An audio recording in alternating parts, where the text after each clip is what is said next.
एक राजकुमारी थी, शूरसेन की पुत्री। बचपन से ही संयम, करुणा और धर्म मेरे संस्कार थे।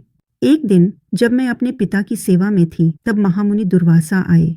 उनकी सेवा से प्रसन्न होकर उन्होंने मुझे एक अद्भुत वरदान दिया, एक मंत्र, जिससे मैं किसी भी देवता को बुलाकर उनसे संतान प्राप्त कर सकती थी। शुरुआत में ये सिर्फ एक दिव्य आशीर्वाद लगा, पर समय ने दिखाया कि ये वरदान मेरे जीवन का सबसे बड़ा द्वार था, जिसमें त्याग, पीड़ा और मौन का प्रवेश था। मेरे विवाह के बाद मेरे पति पांडु को एक श्राप मिला। वो किसी स्त्री से संबंध नहीं बना सकते थे, वरना मृत्यु हो जाएगी।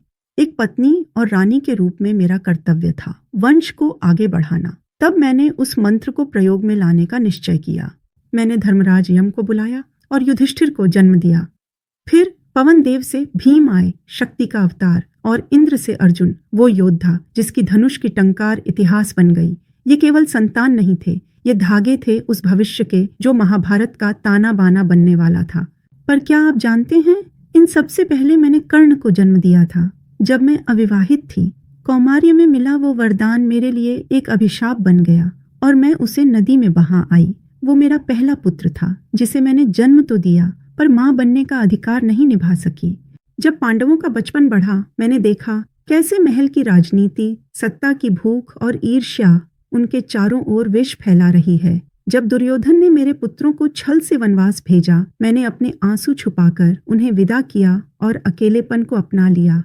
जब द्रौपदी ने स्वयंवर में अर्जुन को चुना और पांचों भाई जब वन में लौटे, तो मैंने अनजाने में कह दिया, जो भी लाओगे पांचों में बांटना।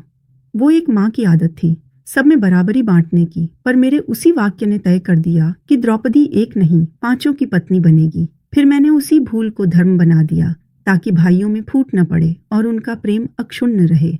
पर क्या आप जानते हैं, मैंने उस दिन एक स्त्री को बांट दिया और फिर चुपचाप अपनी ही पीड़ा भी पी गई। एक माँ की चुप्पी से इतिहास की दिशा बदल गई। लेकिन मैंने सिर्फ अपने बेटों को नहीं पाला, मैंने एक युग को जन्म दिया। और आज जब तुम मुझे याद करो, मेरे आंसू नहीं, मेरी ताकत को याद करना।